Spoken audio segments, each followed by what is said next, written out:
Snow fell like ashes from a long-dead fire, drifting soft and soundless across the prairie as dusk drew its pale veil over the world. The barn stood at the edge of that cold, wind-swept silence, half-rotted, leaning with age, its slats groaning against each other in protest of another hard winter. No light came from inside. No smoke, no fire, no welcome. Just a woman curled against the splintered wall, shivering as the wind found every gap in the wood. They had left her there at twilight, as if abandoning a thing too broken to bury. Clara Whitley had been many things, a soldier's wife, a battlefield nurse, a stranger in too many towns to name, but she had never been this before. Forsaken. Not just forgotten, but intentionally cast away like rotted bread. Her lips were split, her fingers trembling as she tried to tuck the threadbare shawl tighter around her shoulders. It was the only thing they'd let her keep. That, and the small wooden brooch shaped like a sparrow that her husband had carved on the front lines at Shiloh. She held it now, fingers numb and stiff. "I did what I could," she had whispered to them. "I did what I was trained to do." But the boy had died. Fever had eaten him from the inside, and though Clara had wiped his brow, bled her knowledge into every tincture and wrap, it hadn't been enough. He died with his mother wailing and a crowd growing outside the door. Someone had muttered, which beneath their breath. Another said death follows her. No one said thank you. The barn was their solution. No gallows, no grave. Just a quiet place to freeze. She coughed, dry, ragged. A wind-threaded sound. Her chest ached from it. She had no firewood, no matches. Only a dented tin flask and a crust of bread that had gone too hard to chew. Her boots had holes. Her hope had hollows. Outside, the wind picked up. The prairie, wide as God's own sigh, whispered secrets in grasses no one had stepped through in weeks. Somewhere beyond the barn walls, coyotes howled. Clara closed her eyes and pressed her cheek to her knees. Her breath came slow, shallow. Each exhale felt like surrender. She didn't expect to wake, but she did. Morning didn't arrive with warmth. It came gray and sharp. The sun filtered through ice-laced clouds. Clara opened her eyes to find a blanket covering her shoulders, thick, not hers. Real fur, warm as breath. She blinked, sat up too fast. Her head spun. No one in sight. Only fresh snow, a few faint tracks that led back toward the tree line. Boot prints, not settler-made. Narrower, softer. She reached for the fur, held it close. By midday, a leather-wrapped bundle appeared at the barn door. Inside, thinly sliced venison, smoked, and a small, corked gourd of tea. Piney, bitter. She drank it greedily, her stomach twisting as it remembered hunger. Still, no one came. On the third day, she tried to walk. Her legs failed her, folded like paper. She crawled to the barn's edge and looked out. He was there, sitting on a rock beside a birch tree, still as a carving, wrapped in a buffalo hide coat, long hair falling loose down his back. He did not meet her gaze, did not move, just watched the horizon as if waiting for something more important than her. Clara swallowed and dragged herself back inside. Her pride, like everything else, was worn thin. Yet some ember within her flickered. Not of love, not yet, but of confusion. Why? She had learned early that kindness was rarely free. Another night passed. She dreamt of her husband for the first time in years. Not the man he'd been at the start, young, laughing, full of apple pie and sermons, but the ghost he became by the end. Gaunt, cold, blood on his shirt, eyes distant. She woke sweating, heart pounding. By then, she knew the man was still watching. She pushed open the barn door and stood in it, shaking. Her voice barely carried. "You can come in, if you mean to." No reply. But that night, another bundle came. Rabbit stew this time, still warm. Her strength returned in inches. She began to walk the perimeter of the barn, leaning on a crooked stick. She found where the wind was weakest. Rearranged hay to keep her back warmer at night. She moved like a woman half-born, unsure if the world still wanted her. And every day he came. Not close, not speaking, just there. It was the most attention she'd received from a man since the war. Days blurred, her hair matted, her dress thinned, Her eyes began to adjust to the way light moved in this lonely corner of the prairie. On the 10th morning, she stepped out and he was closer, 20 feet, maybe. Still silent. Still watching the sky. Clara sat near him, not beside him. The wind moved gently between them, like a word neither knew how to say. She cleared her throat. Why? He turned slightly. Just enough to show he'd heard. His voice, when it came, was deep. Weathered. You looked left behind. She stared at him. His English was slow, but clear. I was. He nodded, as if that answered something for both of them. Not anymore. Silence stretched again. Not awkward, reverent, somehow. Like a chapel. She studied him then. His cheekbones, strong and sharp. A scar across his brow. He looked like the kind of man who didn't flinch. Didn't shout. She couldn't remember the last time she'd met a man who didn't speak like he owned the air. You Cheyenne? She asked. He nodded once. You got a name? He didn't answer right away. Then to Sonny. What's it mean? He paused, eyes softening. Snowhawk. She smiled for the first time in weeks. It hurt her face. The next day, he was gone before she woke. But beside the barn door, someone had stacked a ring of stones around a fresh fire pit. A gift. A gesture. That night, Clara lit a flame for the first time since they'd thrown her here. She sat near it and whispered stories to the wind, about her father's garden, her mother's hymns, the girl she used to be before uniforms and gunpowder taught her to bleed for strangers.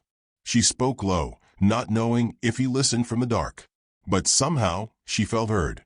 The stars blinked down like distant promises. The barn no longer felt like a coffin, but a waiting room. And Clara, wrapped in fur not her own, no longer prayed for sleep. She listened instead, to wind, to fire, to silence, to the sound of something beginning. And far off in the dark, a man who had seen too much loss whispered her name into the stillness, as if testing how it might feel to keep it. The first time she saw him up close, he was crouched by the stream that curved like a ribbon around the cottonwoods, his hand steady as he cleaned a rabbit with the quiet grace of someone who'd done it 1,000 times. Clara didn't speak. She watched from the trees, hidden by the frost-gloved branches, breath clouding in front of her. Snow still clung to the banks, but the water moved sure and constant, just like him. His movements were neither rushed nor hesitant. Everything he did seemed chosen, as if even his silences had roots. She hadn't planned to follow him, not really. But something in her had needed to know what kind of man leaves meat and medicine for a stranger, but asks for nothing in return. She crept back to the barn before he turned. That night he didn't come. The next morning, she found a line of cedar branches laid out in a row outside the barn. At the end of them sat a carved stick, plain, smooth by hand, but the shape of a hawk feather notched at the tip. An invitation, or a trail, perhaps both. She followed it with care. What she found wasn't a house, but a lodge, half hidden beneath a rise in the land, ringed with snow-packed stones and covered in layered hides. Smoke drifted from a small vent above, fragrant with sweetgrass and pine. The scent tugged something loose in her chest. Memory maybe, or longing. He stood in the doorway, as if he'd known she'd come. Her steps faltered, boots sinking into snow. You brought me back, she said softly. Tasani didn't nod, didn't smile, just moved aside. She hesitated, then crossed the threshold. Warmth, dim and flickering, wrapped around her. The fire was modest but clean. A pot hung above it, something fragrant bubbling inside. The lodge was spare, tools on hooks, for pelts stacked in a corner, a hand-woven mat where he slept.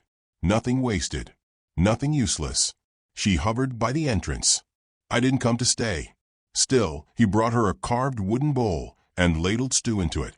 Rabbit again, with wild onion and something rooty and sharp. She accepted it, hands trembling only a little. He sat across from her, close enough to feel but not touch. No questions, no small talk. She ate. They didn't speak for a long while. At last, she broke the hush. You don't ask anything. He looked at her, eyes dark as river stone. Why would I? Because people do. They want stories, names. They want to know why I'm alone. He stirred the fire with a stick. Sparks fluttered up like fireflies. "I saw you in the barn." That was enough. She set her bowl down. Her voice came like dry wind. "I was trying to help a boy. He died. His people blamed me. I used to be a nurse. During the war. But out here, that means nothing." Tasani's jaw tensed, but he said nothing. Clara's fingers tightened in her lap. "They called me cursed." He looked at her then, not with pity, but something steadier, as if the word had no weight in his world. "Some things die even when you do everything right." The quiet between them shifted, softened. She nodded once, tears brimming but not falling. They became a rhythm after that. Not daily, but frequent. She never stayed long in the lodge, never slept there. She returned to the barn each night, clinging to that scrap of independence like it was armor. But she visited, helped stir broth, sorted dried herbs. He never stopped her, never corrected her touch. He just worked beside her like they'd done this all their lives. Once, he brought her a bundle of crushed cedar needles and mint. "For breathing," he said. "Good after fever. Your mother teach you?" He nodded. And her mother before. She wanted to ask more about his people, where they'd gone, if they were safe. But she sensed that answers weren't his way. His stories lived in his hands, not his mouth. One morning, Clara caught her reflection in a pond thawing at the edge of the woods. Her cheeks had color again. Her eyes, though shadowed, had light. She smoothed her hair as best she could, pressing down the wild edges. It startled her to care how she looked. That evening, she arrived at the lodge and found him sitting outside, working with a knife on a piece of bone. He handed her a small shape, a bird mid-flight, its wings arched as if catching a breeze. She stared at it. "It's beautiful." He only shrugged. "It's yours." "Why?" "You carry birds in your eyes," he said simply. "On days when you look up." Clara laughed. It came out startled, bright. He didn't join in, just watched her with that calm steadiness, like her laughter was rare and worth memorizing. Later, as they sat beside the fire, she asked, "Do you ever miss talking more?" "No," he said. "Too many words. People forget to feel." She didn't answer. She couldn't argue. A snowstorm came through that night, hissing and brutal. The barn's roof groaned beneath the weight. She curled beneath the fur he'd given her, but the cold bit deep. Morning didn't bring sun, just gray fog and a sharp wind. She made her way to the lodge anyway. Tasani had made 2 cups of tea, pine and elderflower, and had set them out before she even crossed the rise. She sat, boots soaked, hands raw. He passed her the cup. "I dreamed of fire," he said suddenly. "Last night." She tilted her head. "What kind of fire?" "One that doesn't burn, just stays, even when wind comes." He looked at her then, and something unspoken passed between them. She didn't know what it was, but she wanted to. That night, she didn't return to the barn. She curled near the fire in the lodge, eyes half-lidded, warmth seeping into her bones. He didn't ask, didn't touch. He just laid another log on the fire and sat beside her. When she woke, the snow had stopped. The world was white and hushed. Outside, the sun painted the land in gold and silver, and Clara, for the first time in months, didn't feel like a thing discarded. She looked over at him, still asleep, one hand resting near the fire, face calm. She whispered, as if testing the air, "Tasani." He stirred slightly, but didn't wake. She smiled. Not for him. Not for anyone. Just because. And the wind, passing through the branches above the lodge, carried the sound like a promise, waiting to be kept. The wind shifted in late February, gentler now, like the land had softened beneath its own breath. Days grew longer, the cold less cruel. Sap stirred in the trees. And in the quiet shelter of a lodge made of hides and stone, 2 people learned how to live in each other's presence without unraveling.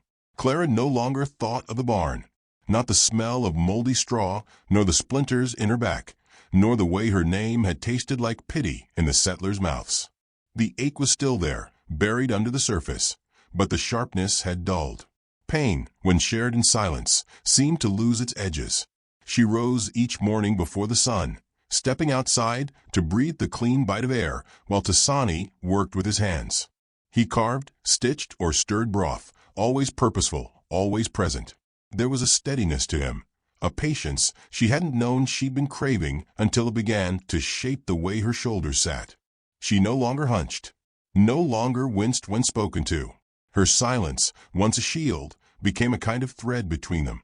She mended his shirt one morning, careful stitches lining a tear near the shoulder. He watched her from the corner of the lodge, cross-legged, sharpening a tool he'd shaped from elk horn. "You sew like you're healing a wound," he said. She glanced up, smiled faintly. "It's all the same, really. You close something. You hope it holds." That was how they spoke, light touches, never too much, as if their words were stones placed in a circle around something fragile and flickering. A life rebuilt. She began collecting things, roots, bark, the first signs of spring tucked beneath snowbanks. She pressed them in strips of cloth, drying them by the fire. When he brought in a shallow cut on his hand, she crushed yarrow leaves between her fingers and made a paste, wrapping the wound with slow, practiced care. He watched her with that quiet attention that never tried to take more than she gave. "You were a healer," he said, "before?" She nodded. "Intense. Battlefield camps. I was 20 and thought I could stop the dying if I just tried hard enough." His eyes softened, but he said nothing. "There was a boy once," she continued, 14. His leg was gone below the knee. He kept asking where his mother was, over and over. Her voice thinned. "She'd died days before. I couldn't tell him." Tasani reached across the space between them and laid 2 fingers lightly on her wrist. He didn't try to fix the memory, didn't give her hollow words. Just let her know he'd heard it. That night, the fire crackled low, and she sang softly, an old lullaby her mother had hummed while darning socks. Her voice wasn't beautiful, but it was true. He closed his eyes to it. They didn't sleep side by side. Not yet. But they no longer felt the need to define the distance. One day, after a long silence, he spoke of his father. "Was a hunter, fierce, but gentle when I was small. He'd carve birds in the snow with a stick and tell me their names." She leaned her head to the lodge wall, watching the flames twist. "What happened?" "White sickness," he said. "Came with the traders. Took him in 3 days." She looked at him, slow and steady. "I'm sorry." He shrugged once, not dismissing it, but folding it away. "Pain makes a shape in you," he said. "You carry it, or it carries you." They shared their sorrows like that, not as confessions, but as offerings. Nothing demanded, nothing rushed. The snow began to retreat. Grass peeked through in patches. A pair of robins nested near the lodge, and Clara watched them for hours, listening to the chirps as if they held secrets. Tasani brought her a wooden comb he'd carved, smooth and curved like the moon. "For your hair," he said simply. She ran it through the dark strands that fell past her shoulders, untangling knots without pain. "You see me," she said, voice soft. He met her eyes. "You've always been there. Just needed warmth to come back." She didn't answer, but her fingers reached across the fire and brushed his hand. Spring announced itself in thawed rivers and early wildflowers. Clara found herself laughing again at the stubbornness of a squirrel, at her own clumsy steps as she learned to balance baskets on her hip. Her face colored with sun. Her hands grew calloused in new ways. They fished together, moved quietly through woods where birds sang without fear. He taught her how to listen, not just with ears, but with breath and skin. When they sat beneath a cedar tree, and he told her how the old stories said women carried stars in their blood, she wept without warning. Not from sadness, but from the way the words felt like balm. There were no grand confessions, no kisses stolen under moonlight, just hands meeting in shared work, just glances that lingered longer than they had to, just the comfort of knowing someone would still be there when you turned around. One night, the sky opened with rain, steady and soft. They stood outside, arms bare, heads tilted up. Clara closed her eyes and let it wash her, as if the past could be rinsed clean. When she opened them, Tasani was watching her, not with hunger, not with pity, but with reverence. Like she was something rare the world had nearly forgotten. He spoke, barely above the rain. "You belong to the earth again." She stepped toward him, slowly. "And if I wanted to belong here with you?" His breath caught. But he didn't answer. Not yet. Instead, he opened the lodge flap and let her step through first. And inside, where the fire hummed low and their silence was the softest kind of song, she began to believe in beginnings. Not in love yet, but in its shape, in its shelter, in the way two people bruised and bone-tired could build a quiet refuge from the world's sharp edges. Outside, the rain kept falling. Inside, something else was growing, something neither of them dared name, but both had started to tend. The valley had grown lush by April, grass rising in soft waves, pale wildflowers threading through the rocks like forgotten lace. Birds returned in earnest, their songs bright and insistent. Clara spent her mornings near the stream, washing linens, steeping herbs, planting root bundles into damp earth. The rhythm was hers now, a quiet, grounded kind of life stitched with small comforts and earned silences. But peace rarely lasted in the open country. Not when the world beyond the trees still measured worth by names and pasts. She saw the rider first through a shimmer of heat rising off the land. Alone, slouched in the saddle, rifle slung across his back. His coat was patched with dust and travel, his hat pulled low. She stiffened, the wash basket at her hip trembling slightly. Her first thought was of wolves. Her second was worse. By the time he reached the edge of the glade, Clara had stepped between him and the lodge. The man didn't dismount. He narrowed his eyes. "Well, I'll be," he muttered. "Thought they were telling ghost tales." Clara stood still, her voice calm. "You're from the town." He nodded, lifting the brim of his hat. His face was narrow, his jaw uneven with stubble. "Samuel Briggs, trapper. I was there when they threw you out." Her chest tightened. "Then you know why I don't intend to go back."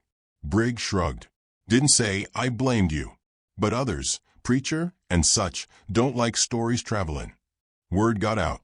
Folks say you're living with a savage, raising a camp like it's decent." Her spine stiffened. "I'm living.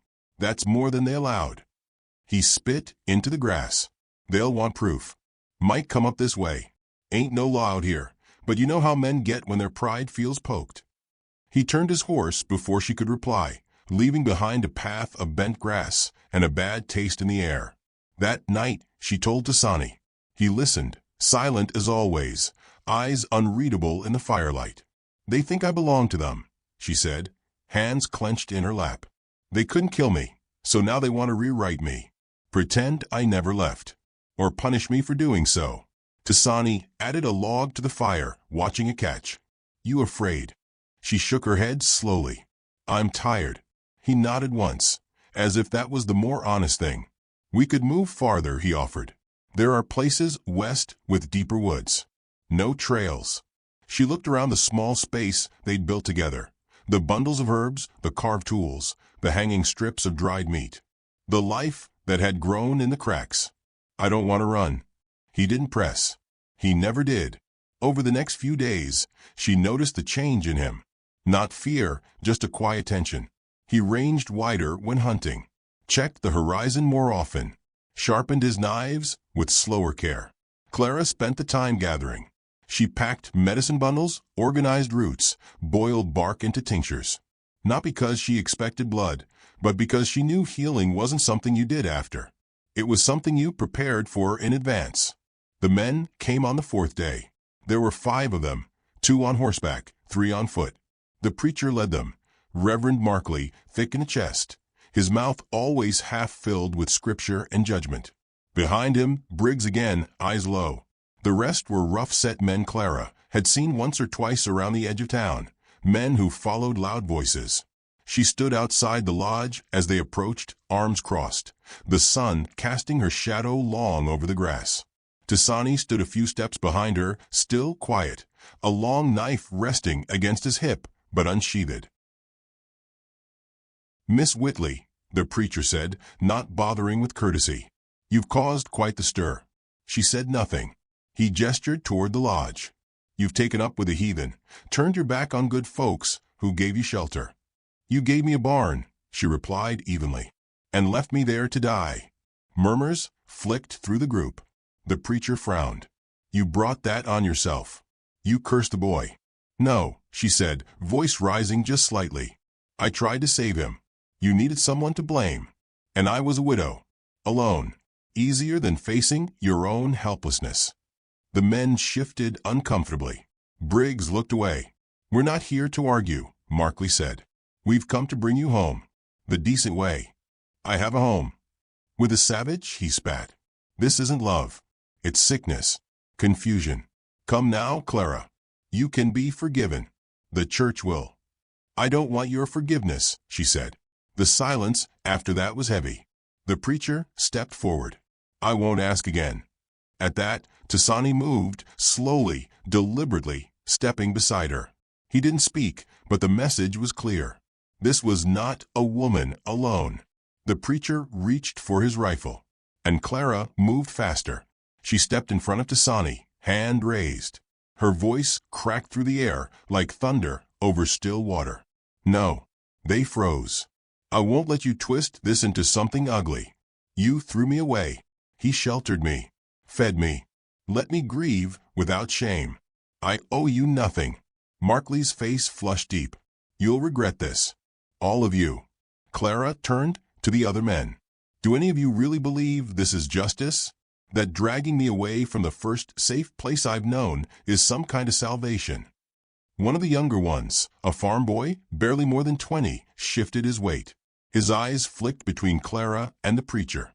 Preacher, he said, hesitating, she looks well. Better than before.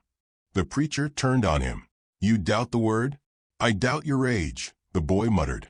Another silence fell. In the end they left. All of them. Even the preacher, grumbling threats like a man whose sermon had been ignored one too many times. Clara didn't move until they were gone. Tasani placed a hand lightly on her back. You didn't run, he said. She looked up at him. Neither did you. They spent that night inside the lodge, the fire steady, no fear between them. Clara wrapped her arms around her knees and stared at the flames. They'll come again, she said. He nodded. Then we'll meet them again. Not as fugitives. Not as beggars. But as people who had made a life stitched from scraps and silence, held together by something deeper than fear. Outside, the wind carried no sermon, only the soft, defiant song of the valley. The sun broke over the valley like spilled gold, turning dew to diamonds on every blade of grass.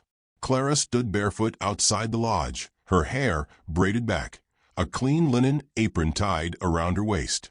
Her hands were stained with bark and roots, signs of a healer's work, not of hiding. She breathed in the scent of cedar smoke and early wildflowers. The land was waking, and so was she. But peace never holds its breath forever. By mid-morning, they came again. 12 this time. Not just the preacher and his bitter flock, but armed men from neighboring ranches, men with something to prove. Dust rose beneath their horses like warning smoke. Guns strapped to saddles. Hat brims low. They brought their law in numbers, but not in justice. Clara saw them first. She didn't flinch. She pressed one hand to her chest and walked inside the lodge. Tasani sat at the fire, mending a leather satchel with clean, sure stitches. He didn't look up, but his voice was calm. They've come to take. Clara nodded once. And we'll let them leave empty. He set down the leather, stood, and reached for his knife, not in rage, but in readiness. But she stepped in front of him, her hand light on his chest. No blood, she whispered. Not for them. Let me speak. He searched her face. What he saw there made him still. They only understand force, he said softly. Then let them feel the kind that doesn't break bones. The riders pulled up 20 feet from the lodge. Dust settled. Guns rested loosely in hands. The preacher dismounted, boots hitting the ground like gavel strikes. Clara Whitley, he called. You've had your time to play savage. This is your last chance. Come with us now or be taken. Clara stepped into the light, not hidden, not trembling. Her voice rose like a hymn, slow and clear. You came with fire in your hands, she said. But fire's not the enemy. Fire warms the lost. Fire feeds the sick. Fire is what saved me when your hatred left me to freeze. Markley narrowed his eyes. Don't dress your shame in poetry. You defy the order of God. I defy the order of men who forgot how to be kind. Gasps flickered through the crowd, but she didn't falter. You called me cursed because you couldn't save a dying boy. You buried your failure in my body, but I carried it. I buried him in prayer when no one else would, and I grieved alone while you went back to your Sunday comfort. Briggs shifted in his saddle, jaw tight. Someone behind him lowered their rifle slightly. Tasani stepped beside her now. No weapon drawn, just presence, quiet and unwavering. Markley's voice sharpened. He's bewitched you. You think this is love? This is desecration. Clara looked up at Tasani, not for approval, but for truth. Then back at them all. This man built me a fire when yours tried to consume me. He gave me silence when your words bruised. He never touched me without reverence. And he saw the woman you threw away as someone worth saving. Tasani didn't speak. He didn't need to. His stillness said enough. Markley raised his hand. She's too far gone. A man at his right flinched, reaching for his rifle. And, in one breathless moment, time cracked. A shot rang out, loud, sudden, sharp. Clara cried out, not in pain, but in shock. A grazing burn across her upper arm bloomed red. She stumbled. Tasani caught her before she hit the ground, pulling her to him as if the world were shattering. His hand hovered at his knife, but she gripped his wrist. No. Blood trickled down her sleeve. Her voice was hoarse. Don't give them what they want. The man who fired stepped back, ashamed, hand shaking. Markley looked shaken, but tried to recover. You see what he lets happen to you? Clara pulled herself upright. Her arm throbbed, but her gaze stayed steady. This wound came from your man, not mine. Someone in the crowd, a rancher with a tired face, spoke low but loud enough. She's right. Another added, we came for peace, not murder. The preacher turned, his fury unraveling. She's dangerous. She's bleeding, the farm boy said. And still standing. Maybe she ain't the one who's lost. A ripple moved through them. Uncertainty. The kind that precedes retreat. Clara turned, opened the flap of the lodge, and walked inside. The fire still burned low. She dipped a cloth in cool water and pressed it to her arm. They watched her from the outside. All of them. She did not cower. She did not cry. Tasani stepped out after her, arms crossed. You heard her, he said. She's not leaving. No threats. No raised weapon. Just fact. Markley stood alone now. No one met his eyes. He spat in the dirt, turned to his horse, and climbed back into the saddle. You'll answer to God, he muttered. Clara stepped out once more. I already have. And he sent me here. The men left in silence. No gunfire. No more blood. When they were gone, Clara sank to the ground, her good hand pressed to the earth. The air smelled like smoke and sweat and wild mint. And peace. Tasani knelt beside her, his forehead touching hers. They will not come again, he said. No, she whispered. They won't. He gently unwrapped the soaked cloth and reached for the healing salve she'd made 3 days earlier. She smiled through the pain. You're learning. He met her eyes. I had a good teacher. They stayed that way, quiet, the wind slipping soft through the valley, healing each other in ways no one else had ever dared. Weeks passed. Spring unfolded. Children from distant families began to find their way to Clara, scraped knees, coughs, worried mothers brave enough to seek her care. She didn't ask for coin, just listened, taught, held space. Tasani carved toys for the little ones. Hawks, rabbits. Once a woman. They never married under paper or priest. But their union was written in firelight and footsteps, in the tender habit of shared silence. Clara grew herbs near the stream, hung linens between 2 cedar poles. Her laugh was unguarded now, her steps confident. Her past remained a shadow behind her, but it no longer swallowed the light. One night, under a sky woven with stars, she stood beside Tasani, arms folded as they looked out over the valley. Do you think they remember me? She asked. He was quiet for a moment. No, he said. They remember the woman they made, not the one you became. She nodded, breathing in deep. "Good," she said. "Let her stay gone." He looked at her then. Like the earth does the rain it waited all season for. She took his hand, and together they walked back into the light of their fire. A fire no hate could put out. A fire they couldn't burn.